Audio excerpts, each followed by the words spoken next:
All right, we pick up today with Shemot 37:15. It's also known as Exodus.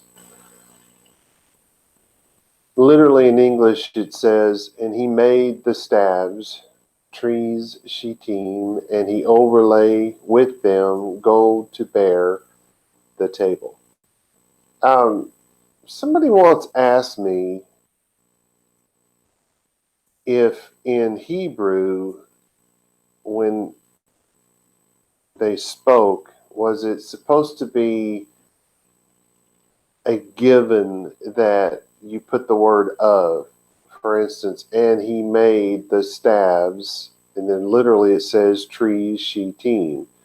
And her point was, isn't it a given that we would say, and he made the staves of trees? Maybe even another of shittim, right? No, no. In Hebrew, we don't use that word of. It's not in there, not in Bible Hebrew. I do think that they've now come up with a way to do that because of the heavy influence of our language on that people and that culture and that language. But in biblical Hebrew, no, it's not a given. There is no of, there's no use for that word. We use it sometimes in translation for the word from, you know, Yosef of Yisrael, right? We'll say that in the translation because maybe the word mean was added to it, but that's from. It'd be Yosef from that place. And we can use the word of interchangeably with from in some places. It doesn't work everywhere, as you should know speaking English. But again, the word of, it wouldn't be used that way. I mean, they put the word mean in there if they're trying to say from, but it's not really used in that way. I mean, I can think of one place where it really is, but and why it was done that way, I don't know, because it's not in line with normal Hebrew talk of the time. The talk of the time would be you wouldn't use the word at all. And that's the same way with the definite article, the. We say the. We always feel like we have to put the in there. The reason why people don't learn Hebrew is because they're trying to understand Hebrew in English. What? No. And all these people that go around teaching Hebrew, invariably, every one of them start off with the grammar. Really? Did you teach your newborn baby, the 2, 3-year-old baby, when they first started trying to talk grammar before you taught them how to say cookie? Now you have to know when it's present tense or past tense or future tense, my child. Right. No, you taught them cookie. You taught them drink. And then as time went on, you began to teach them things like, may I have a cookie, right? So teaching somebody a language, first off, you don't build it on another language. If you're building your understanding of another language on your current language, you'll never master it. It doesn't work that way. You have to completely separate yourself from your language. So no, don't put of in there. Don't put the in there. Don't do things like that because you're only hurting your chances at mastering not only the language, but mastering the understanding of it, understanding how to put it together and how to translate it properly. So anyway, just thought I'd throw that in there, free of charge. Although if you must give money, you could send Benny and the guys some money, I suppose. They always seem to be happy about that. Just saying. So the translation here is, and he made the staves from shittim trees, because in English we do use that word. And he overlaid them with gold to carry the table, right? So we can compare that to what we found in chapter 25, verse 28. And you will make the staves from shittim trees, and you will overlay them with gold, and they will carry the table. So it's the same sentence, right? But the one from chapter 25 is telling them what they're going to do, and the one from here in 37 is telling us what they did. So now we know they did exactly what they were told. They didn't say, oh, you know what, God, you said to do it this way, but, we think that probably your law shouldn't apply to us, so we're going to do it our way. We're going to live by grace and make it out of oak trees, right? No, they didn't do that. They did what God said. What a concept. That was kind of neat and underhanded, wasn't it? All right, verse 16. Literally, it would say, and he made the vessels that upon the table, dishes its, and spoons its, the it being the table, and bowls its, and the jars that he pour out in them gold pure. So he made some jars he's going to pour out pure gold from. Not exactly, right? Pop quiz. What is the Hebrew word that means properly to labor, to work about, to make, to produce, by labor, to manufacture, to fabricate? Do anyone remember what that word is? Just my wife really wanted me to throw a pop quiz in there every once in a while, I guess. Guarantee you someone's going to remember that word. All right, so here's my translation of verse 16. And he made the vessels that, and I put in squiggly lines, that sat on the table, because in Hebrew you wouldn't need that. It would be assumed if it's the ones for the table, it's because they're sitting on the table, right? If you think about it in English, we probably don't need it either, but for some reason we feel that we do. And he made the vessels that sat on the table, its dishes and its spoons and its bowls and the jars for pouring, comma, of pure gold. I didn't have a comma in there. I was like, whoa, it does say they're pouring pure gold out of those things. No, he made the vessels that sat on the table. It's, the dishes, the spoons, and by dishes, it doesn't mean that there was a big plate and a small plate and a bowl right? That's not what they're talking about. They're talking about all that goes on there, the bowls for this and the forks and the knives and the whatever it is that they're building, right? They're making all of that. And in this case, because it's sitting on this particular table inside the, hey, does anyone remember what the word for tabernacle is? Inside that. I started to say the word, but I'm going to make y'all tell me. All right, so we can compare this to chapter 25, verse 29, where it says, and you will make its curved dishes, which are bowls. I wrote bowls this time, but curved, because remember, it's from the word, it's like the palm, the curvature of your palm when you do this, or anyway. The curved dishes are the bowls, and its hollow cups and its bowls with which they will pour out. You shall make them of pure gold. Of the words, you will make its curved dishes, Casuto said, according to the simple meaning of the text, vessels similar to those in which the priests of the pagan temples put the portions of meat for the meals of the gods. But in the Israelite sanctuary, the dishes were to remain empty, a symbol only, he said.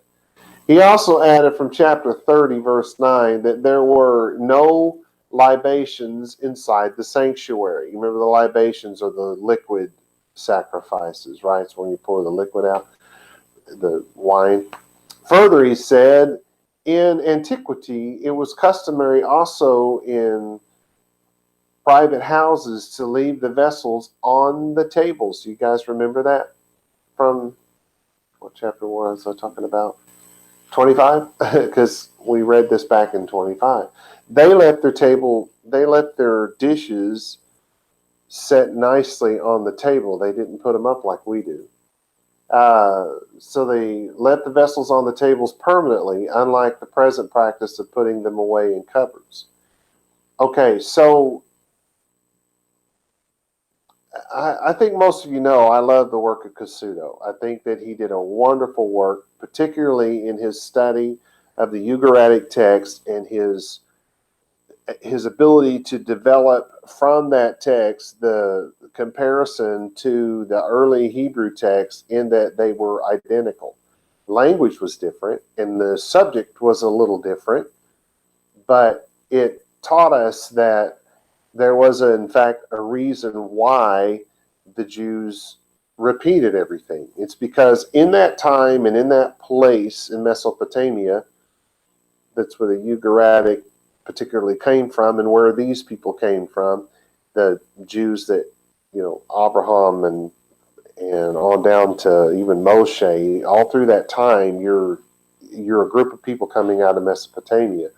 So, although that story of Moses, they're all in Egypt at this point, but you get the point. This is a people that came from that place, and they came from that thinking and that literary genre, if you will, and he developed all that. But that doesn't mean that I can agree with everything that he taught. He basically boxed God into this little bitty box where God made everything that is, and he made it all to work a certain way, and if he wanted to do something spectacular, he had to work within that box. OMG. What a bunch of nonsense. How he got off on that, a man as brilliant as him. How he did that, I don't know. But the whole world followed after that for a lot of years, where there couldn't just be a miracle where fire comes down from the sky. There can't just be a miracle where the water parts and people walk across on dry land. No. There had to be an earthquake or a volcano or something that caused a tsunami to pull the water back. Well, you know what happens when the water comes back? You walk on muddy land, not dry land. But see, there was this wind and blew through and blow dried the land. Trying to keep God in the box. God's not defined. God is not, what's the word? Confined to a little bitty box. If he wants to do a miracle, he will do a miracle. And the other thing that Casuto did, which he's doing here, is he's making everything Jewish an imitation of everything pagan, and that offends me deeply. No. God is not developing a religion from paganism. There's only one religion that belongs to the one true God who created everything. And everything else that's out there is a perversion of God's one true religion and of what is true according to the God who created it all. He's the only truth there is. So when he says that this was developed to basically match the pagan priests and what they did in their temple, no, absolutely not. No way, no how. I couldn't disagree with this man more, or anyone else who would go down that road. Which is why I said this, I think, last week. When God created the human being, when he created everything that he created, what's the last thing he said? In English, it's good. Oh, this is pretty decent, I did a pretty good job. See, English translation. No. God used the word tov, and in the earlier usage of the word, tov was not just, oh, that's good, get out of my face, you bothered me, kid. No, this man, it was perfect. There's only one kind of perfection in God's world, and that's total observance of the Torah. That's what they call perfection. Perfection isn't living by grace and telling God he can go tell somebody else what to do. You can't tell. That's what bothers me about pitting grace against the law of God. Because first off, the law of God is the grace of God. By the grace of God, he gave us his law so that we would know how to get through the darkness of this world. That doesn't mean we won't be affected by the darkness. It doesn't mean that the darkness won't reach up and murder us, or cause rape and pillaging and all kinds of other horrors among God's children. It doesn't mean that won't happen to us. There is no pill that you can take where you come to Jesus and all of your bad stuff goes away. It doesn't exist. It never did. It's a lie from the Catholic Church that worked its way through the Christian church. Come to Jesus and everything will be better. No. This world is what this world is, and we're surrounded by evil all the time. And sometimes it's really bad. Like right now, there are people being raped and killed all over the place. It's even happening in America, just not to the same degree that it is happening somewhere else. This stuff happens because we live in this world, not because this world is imperfect, but because people who live in it choose to be imperfect. Perfection comes from us doing what God said to do. God said,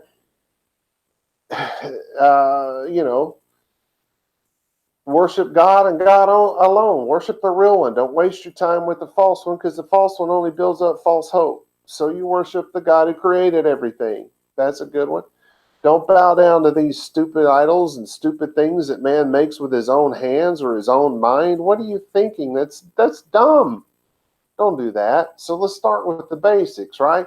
Then, hey, why don't you be kind to your neighbor? Why don't you be happy that your neighbor has things and not go around wishing you had everything that he had? Why don't you just work for what you can accomplish and be happy with that? You know, what's wrong with those kind of rules? And hey, your neighbor's ox fell off in a ditch. You know what the kind, neighborly thing to do would be? Go over and help him get that ox out of that ditch. You know why? Because if that ox doesn't get out of that ditch, that ox is going to die. And if that ox dies, that man loses his way to make a living. Well, that's metaphorical, Rob. Well, sure it is. If your neighbor is broken down, and by neighbor, you have to understand biblically what that is. That's not every human being on this planet. Because you know what? He is heavy, and no, he's not my brother. Your brother is somebody who worships the same God that you worship, the same way that you worship that God. Your brother, biblically, is somebody who lives according to God's law. If they don't live according to God's law and you do, they're not your brother. And they are very heavy. The older you get, the heavier they get. Just saying. So let's not put God in a box. Let's not think that God's out here creating junk according to the pagans. No, the pagans stole everything they have from God. Because when God created man, he created man perfect and fully Torah observant. That's why God could say, when he created mankind, he didn't create Adam the guy, he created Adam as in the Hebrew word for mankind. When he created mankind, he said mankind was perfect, which meant mankind knew God's law and didn't need it written down on tablets of stone. But at some point, man decided to mix the clean with the unclean. Man decided that, hey, you know what? God's not striking people down with lightning that aren't doing what he's saying, so why should we do what he says, right? And they started mixing the pure with the impure. And before you know it, they're taking items that were meant for the worship of the real God. Don't tell me they didn't know how to worship the real God, because from the very beginning, what's the first thing that happened? You got these two boys go out and they make their sacrifices to God, which would have included the need and the necessity of these items that he's just now telling them to make. One of them presented his offering in a way that God was happy with, and the other one said, you know what, God, you can just have my leftovers. God wasn't real happy with that. So, just saying, it started off with God, and everybody else is imitating him. It's not the other way around. Sorry, Kasuto. I love you, guy, but he's passed, by the way. But I love his work for the most part, but I don't love that nonsense. Okay, verse 17. What? You guys didn't know Asa to work, to manufacture, to labor, or Mishkan?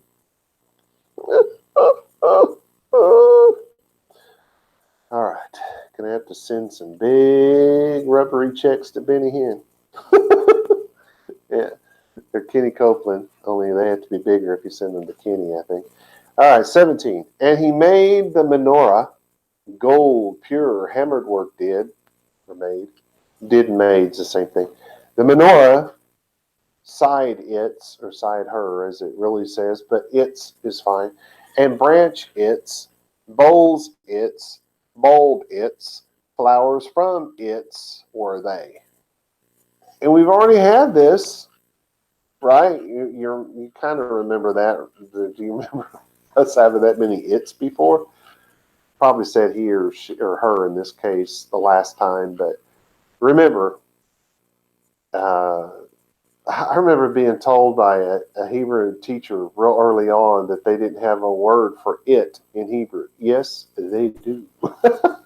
It's just that one is masculine, one is feminine. And it is the word he in Hebrew, and it is the word she in Hebrew, which still means it in their language. Okay, we have he means he in English, and it means it, and it doesn't matter if it's male or female in English, right? And she means she. But in Hebrew, he means she or it, and who means he or it. Very confusing. Anyway, here's our translation. And he made the menorah of pure gold. The menorah, its base, and its branches, and its bowls, and its bulbs, its flowers from it were made of a hammered work. And we can compare that, of course, to 25:31, which, as you no doubt recall, said this, and you will make menorot. Oh, look at that. Well, we just now read menorah. Why would you do that, Rob? Well, because in chapter 25, verse 31, this was in plural. In this chapter, 37, it's singular. So singular is menorah, and plural is menorat, right? So, and you will make menorot of pure gold, and you will make the menorot, its base rather, branches, bowls, bulbs, and flowers from the same hammered work. Now, yes, the Hebrew does say its base, its branches, its bowls, its bulbs. I just left all of that out in my translation the first time. I'm not really sure if it really matters if I put it in there or take it out. It's the same thing either way you look at it. You don't really need it. In Hebrew, you do. So if you want to stay true to the Hebrew, put the its in there. But anyway, Kasuto suggested we look to the menorot rather, found in Tanakh and Ugarit and Beth Shean and Megiddo. All right, that don't make any sense. Here's what Kasuto suggested. That we look to the menorahs that were created and that were found in a place called Tanakh, like the name of the Bible, and in the Ugarit, that place called Ugarit, and in a place called Beth Shean, and in a place called Megiddo. You guys have heard of Megiddo, Megiddo, Armageddon. In that place, Har is just mountain, so it's the mountain of Megiddo. So anyway, in 4 places, he's saying, there were metal pedestals designed to carry a lamp, with a shaft having 3 feet at the bottom. So, I don't know if I've ever shown you this before, but this is what the man's talking about. Can you guys see the 3 feet? Yeah. Oh, yeah, that's pretty clear over there, isn't it? And so what you're seeing here is a menorah, either way. Why can it be plural and singular? Well, because it's one object, but there's two lamps, if you will, 2 lights. So it's still plural, even though it's singular. Well, just a Hebrew thing. But this is basically what you're talking about. This is what it would have looked like. It would have been a hammered work. It would have had 3 legs, and the ones that had 2 would have had 2. The ones that had more would have had more. So just kind of worked that way. But as soon as we found this, we purchased it, and we had it powder coated in gold. So hope you guys like that. We did that for kind of for this purpose. All right, so he's saying that we needed to look to them to understand what the menorah would have looked like in the time of Moshe, because most people think the menorah would have looked like the relief that they found in, that the Romans carved out this relief, I guess is what you call it, that showed them ransacking the temple. And when they ransacked the temple, they were showing the spoils of what they did. And they had an image carved into that with the base looked very different. So most of the menorot that you find, don't we have another one? Nah, that one don't really look right. Will you hand me that one there? The gold one, yeah.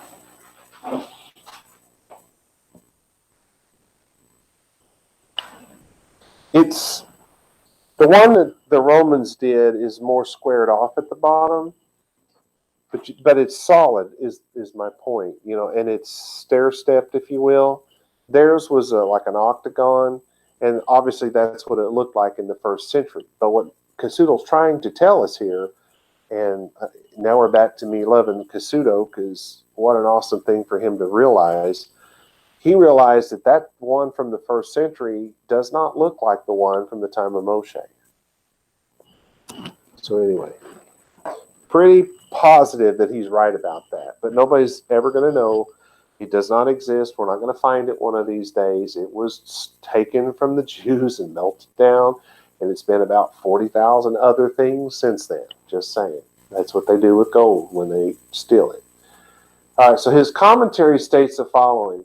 As for the bas relief on the arch, I said that wrong, arch of Titus in Rome, the Talmudic sources and the description of Josephus Flavius, or Flavius Josephus as we know him today, they are all based on the design of the lampstand in the Second Temple.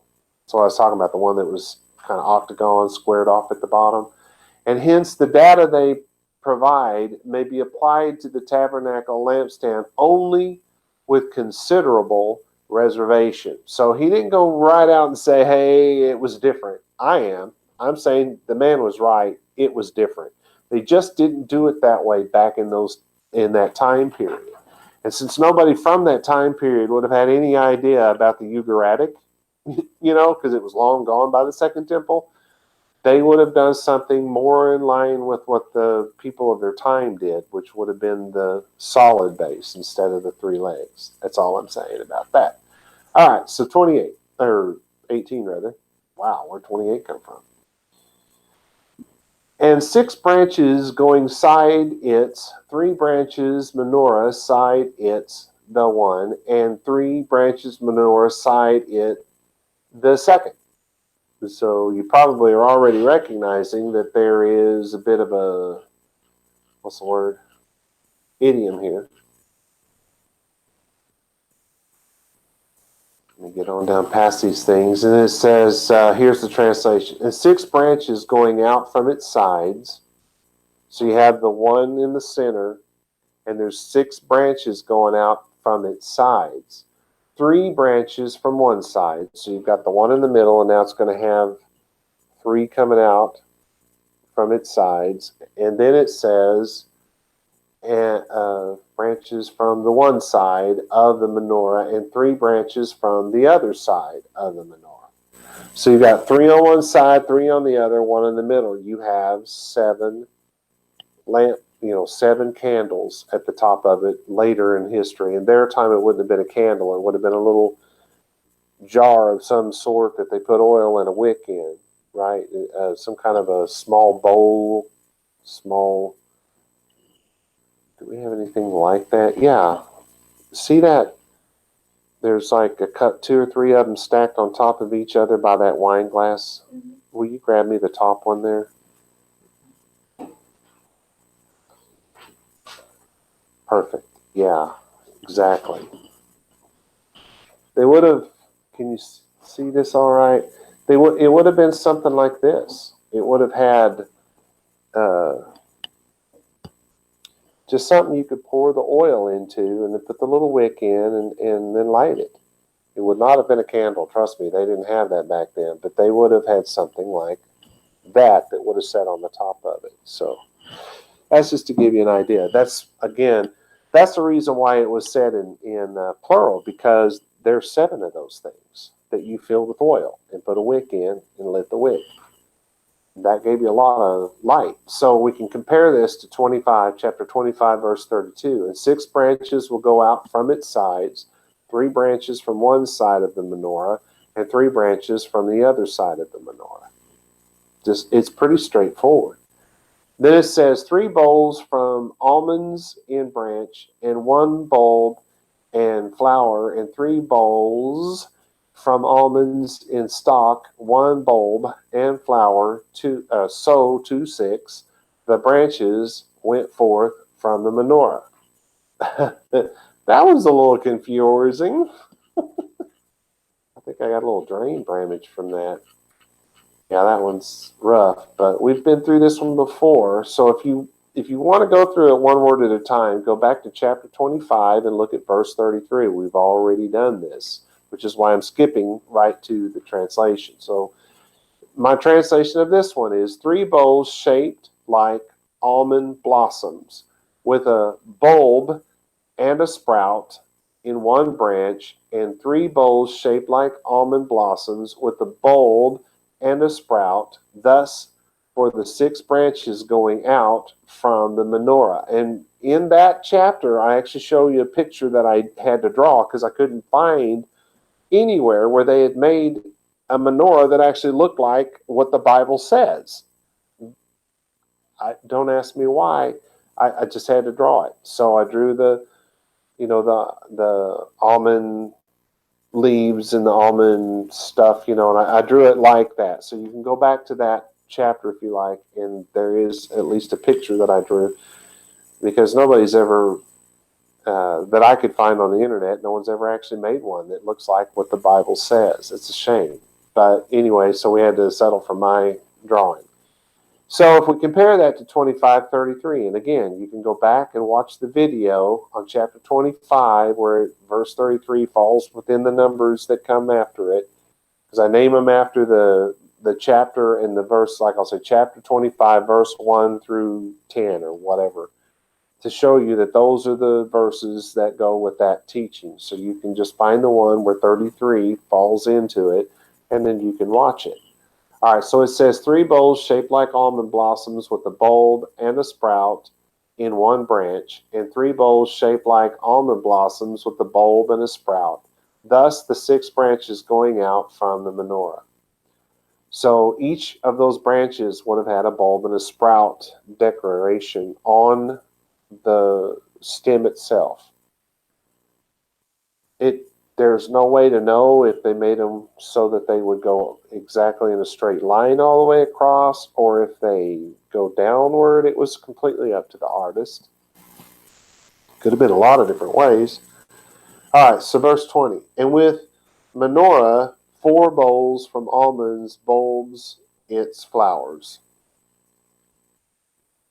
So the translation, and in the menorah were 4 bowls shaped like almond blossoms, its bulbs and flowers. And we can compare that to 25:4, and in the menorah will be 4 bowls shaped like almond blossoms with a bulb and flowers. Hopefully we're going to talk about that in the next verse. I don't have any here for that, but you notice we're going from 7 to 4. I think I brought that up last time, but let's move on because I think it may be in verse 21. So it says literally, and bulb under to the branches from her, and bulb under to the branches from her or from its, and bulb under 2, that's the number 2, the branches from its, to 6, the branches went forth from it. Yeah, I think this is going to explain it. At least most of it. All right, here's the translation. And the bulb under 2 of the branches of it, and the bulb under 2 branches of it, and the bulb under 2 branches of it, thus 6 branches went forth from it. All right, so 25:35, and the bulb under 2 of the branches of it, and the bulb under 2 branches of it, and the bulb under 2 branches of it, thus 6 branches go forth from the menorah. Now, I still don't have any explanation here, but are you guys following the reason why they're saying under the 2, under the 2, under the 2, right? Because now it's talking this way. There's 1, 2, 1, 2, 1, 2. we would look at it more as there's three. 1, 2, 3, right? 3 smiley branches. They're all going to come upward, and then the lamps, and there again, they don't have to all come up even with each other. These two could be shorter, these could be a little bit longer, and these could be a bit longer. Could be the other way around, could be straight across. Who knows? Nobody was there. All right, so we're going to go ahead and hit 22. Bulbs them and branches them from it, were they all it, hammered work, 1 gold pure. So, let's see. The translation, its bulbs and branches were all from 1 hammered work of pure gold. And then in 25:36 it said, the bulbs and the branches of it shall be from 1 hammered work of pure gold. To sum up this section, Cassuto said that the entire lamp was to be made of 1 hammered work of pure gold. Again, I really feel compelled to tell you that just because it's 1 hammered work does not mean that it's 1 hammered piece. Do you realize how big that piece of gold would have to have been? And how thick and how heavy it would have had to have been? No, when you hammer out something in gold, you start with a piece and you add another piece and you hammer it together and you add another piece and you hammer it together. It would not literally be 1 stone so big that it'd take you 4 months to hammer it all out. Come on. It's not one piece. And I say that because the sages in the Dark Ages got into some very long-winded, really dumb arguments about it, because they were obviously never exposed to the work of a metal worker. They'd never seen a metal worker work in metal before. Anyway, 23. And he made lamps her, or its lamps, 7, and snuffers its, and firepan its, gold pure. Again, this is inside the sanctuary, so everything's going to be of pure gold. Well, not everything. Inside, yeah. Anywho, let's see. What's another word? Everybody knew Zaha, huh? Okay, translation of 37:23. And he made it 7 lamps, and its snuffers, and its fire pans of pure gold. So what are the 7 lamps? Those are the little glass thing I had that go on the very top. Those are the 7 lamps. And its snuffers and its fire pans of pure gold. And so in 25:37 it said, and you will make 7 lamps for it, and make the lamps of it to ascend, and make the light on every side of its surface. That's interesting. Make its lamps ascend. Cassuto said that we shouldn't visualize the lamp as being connected to the stand, but should rather picture them as individual items that sit on the top flowers of the stand, which I thoroughly agree with. And he also added, it is not stated of what material the lamps are to be made, the actual lamps to set on the top. They're probably glass, just like that one I held up. Just kidding.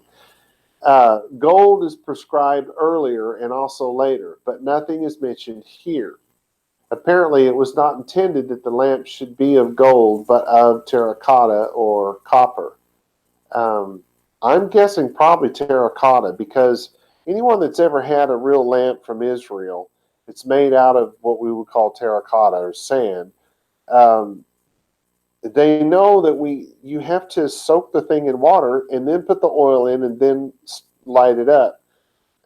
Because if you don't, the oil leaks through the terracotta and then you got a fire on your hands. The copper,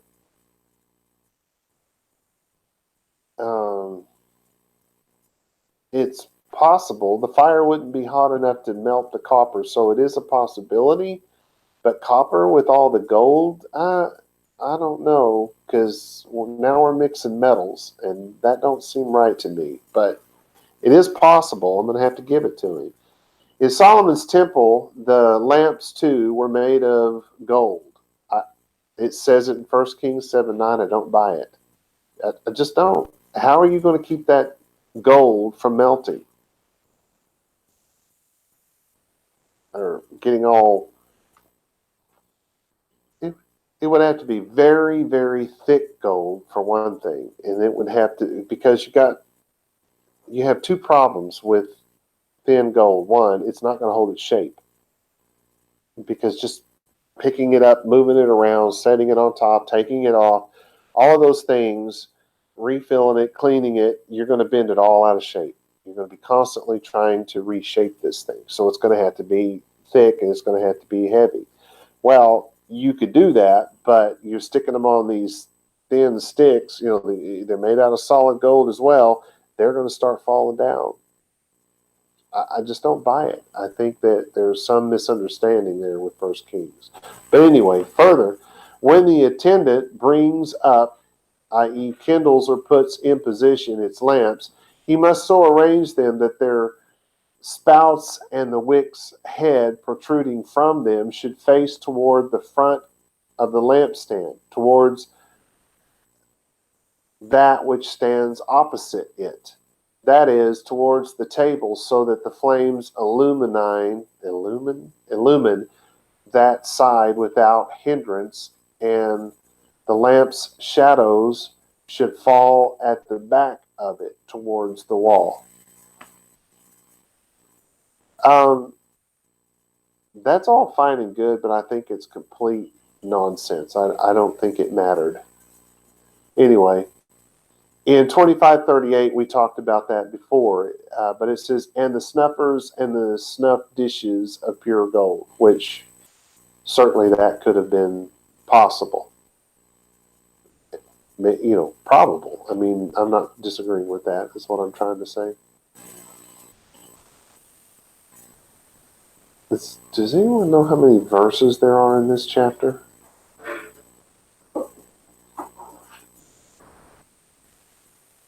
Up at the very top of that blue thing, it says 1 through what?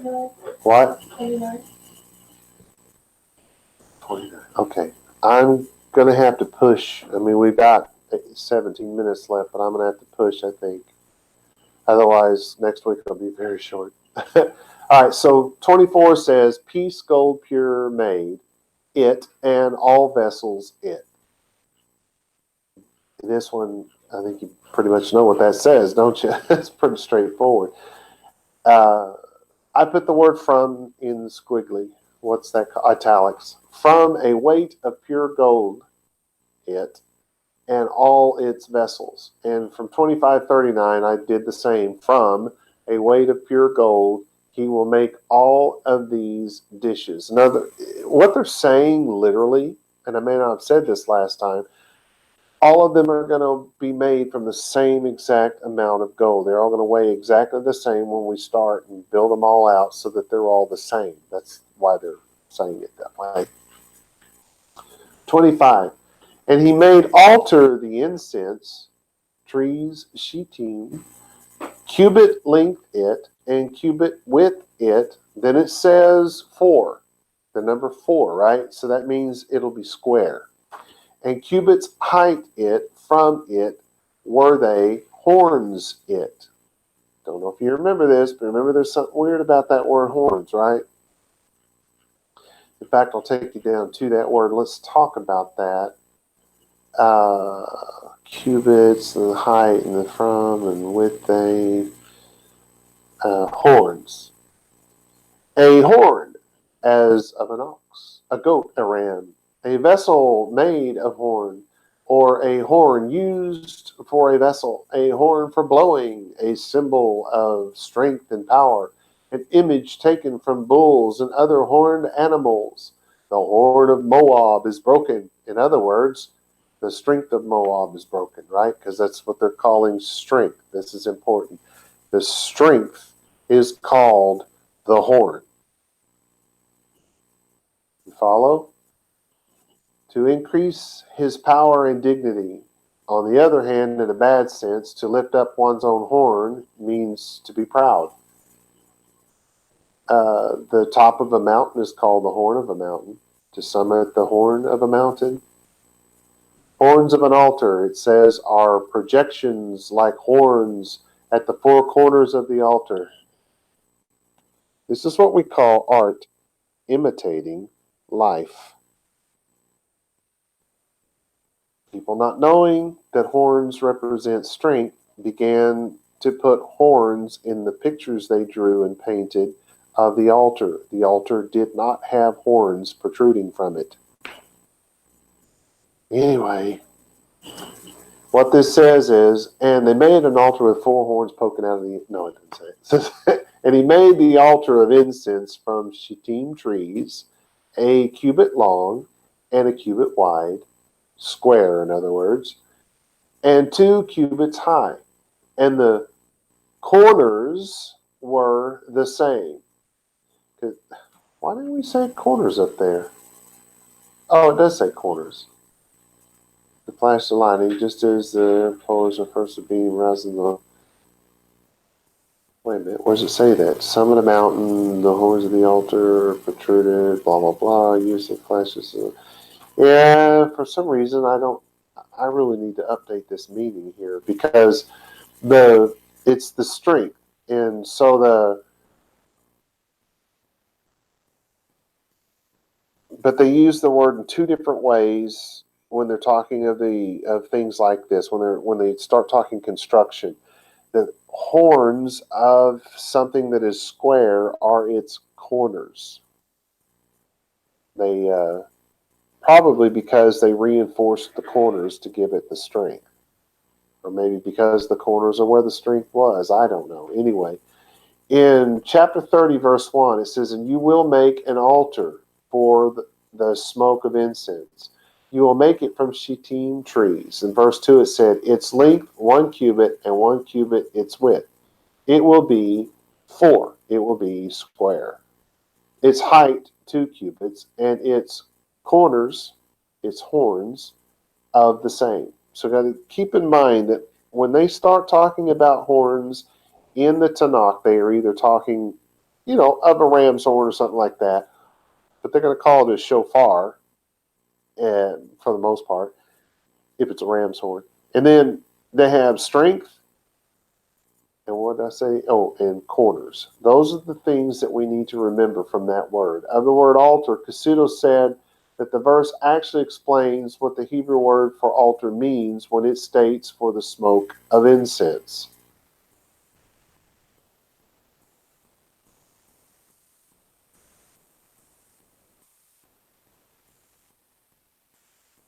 Let's back up just 1 second then.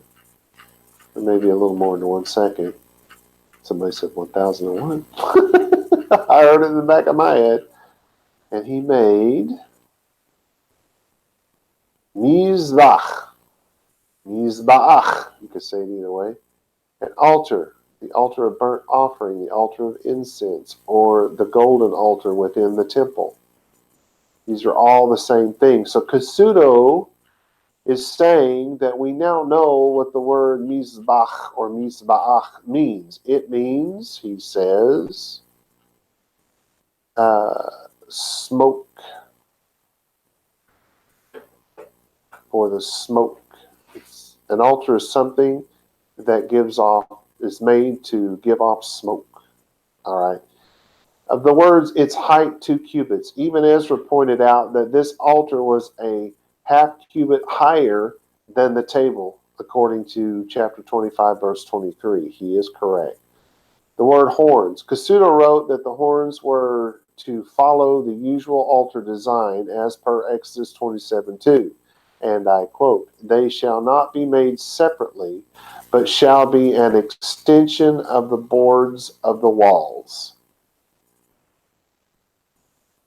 So Kasuto was imagining that each of the ends of the board had something that protruded out from it as part of instead of something being, what he's saying is they didn't go out and take horns and cut them off and then attach them to the ends. He's saying you take one long board and you make horns apparently out of the wood at the ends. I don't know what he would base it on, but that's what he said. All right, 26. And he overlay with it gold pure, top it, and sides its, round about, and horns its, and he made to it edge gold round about. That was pretty straightforward, pretty self-explanatory. Let's see what we come up with. And he overlaid it with pure gold, the top, and the sides around it, and its corners, its horns, and he made a gold edge around it. So in chapter 30, verse 3, and you will overlay it with pure gold, its top, and its side around it, and you will make the edge of gold around its corners. Wonder why nobody ever drew some kind of fancy edge around the horns they draw protruding from it. Because if you stay with that thinking, there should have been some kind of braiding on the horns. Just throwing it out there. Other words, it's top. Rashi and even Ezra point out that the altar of incense had a top, while the altar of burnt offerings was hollow, and no doubt filled with earth and rocks each time it was moved. I would think, yeah, what they mean by that is you move to a new place, you set it down, then you fill it with earth and rocks. I doubt they filled it with earth and rocks every time they tried to pick it up and go with it. Just throwing that out there. Of the words edge of gold, Casuto wrote that the decorations on the arks and the tables were all of the same style. In other words, it was a matching set. He really said that. I believe him. I don't disagree at all. But just, God had him design a matching set. It was not eclectic, in other words. Oh, that tickles my funny bone. All right, so 27. And 2 rings gold made to it from under for border it, upon 2 corners its, upon 2 sides its, for houses, for staves, for bear with it in them. And that's sounded funny, but it's fairly straightforward, actually. And, of course, we've had it before. Wow, there's a lot of explanation on this one. So our translation, and he made 2 rings of gold under the border. On its 2 ribs, remember that, the sides of the ribs, because it's ribbed. It has, like a house has ribs. We call them studs. All right, on its 2 ribs, it says 2, but it means both sides, to house the staves, to carry it with them. All right, so and then we can compare that to chapter 30, verse 4. And you will make 2 gold rings for it under its border, and its 2 ribs on both sides, and they will be the housing for the staves in them to carry it. Of the words ribs or corners, Rashi and Seforno agree that the Hebrew word zalah, which is used for a rib, should in fact be translated here as corner. Robert Allen said, I think it more likely that the ribs or beams should have been used, that the word ribs or beams should have been used. If a chest or altar is going to be carried from the sides by poles running through the rings, it stands to reason that the chest or altar, as it were, should be reinforced with ribs, beams, studs. There's got to be something for those rings to hold on to that can carry then the weight of the chest. Do you follow what I'm saying? Somebody who's never built anything out of wood in their life wouldn't get this. But it's hard enough to carry something that's heavy out of this very dense wood. This shittim wood, that's going to be a thick, heavy wood. Then they're going to cover it in gold. You better have some kind of reinforcement in there when you put the rings on it, or it's not going to hold together real well for very long. Of the words 2 sides, Casuto said that the fact that the object is square proves that there are 2 sets of rings on both sides. Because remember, some of them said, oh, that means there must be 4 on both sides, or 7 on both sides, or 27 on both. Oh, good Lord. There were 4. There were 2 on one side, two on the other. Verse 28. I thought 27 was the last one, but apparently I was wrong. Literally says, and he made the staves shittim, trees shittim, and he overlay with them gold. I bet y'all can't figure out what that translation ought to be. Oh, I passed it. And he made the staves from shittim trees and overlaid them with gold. They're just basically long, straight sticks, right? Out of the shittim, which is a nice, hard, dense wood. And then he overlaid them with pure gold. Then we can compare that to chapter 30, verse 5. And you make the staves from shittim trees and overlay them with gold. So one place they were told to do it, and here we're being told they did it. Of the word staves, even Ezra pointed out that these staves were built like the ark staves from 25:13. To tell you the truth, we don't know that that's true, but it's most likely. I don't disagree with him because I think it's very likely. All right, so verse 29. And he made oil, the anointing, holy, and incense, the spices, pure, made spice, mixture. All right. Boy, I may actually make it, right? Yep. So your translation, and he made the holy anointing oil, and he made a pure spice mixture of incense and spices. Which when we compare to chapter 30, verse 25, it says, and you make a holy anointing oil with it, a mixture of spices, the work of mixed oils, it will be a holy anointing oil. So it's not ever telling us what those are or what the amount is. That we don't know that. It's just that was something he had to make.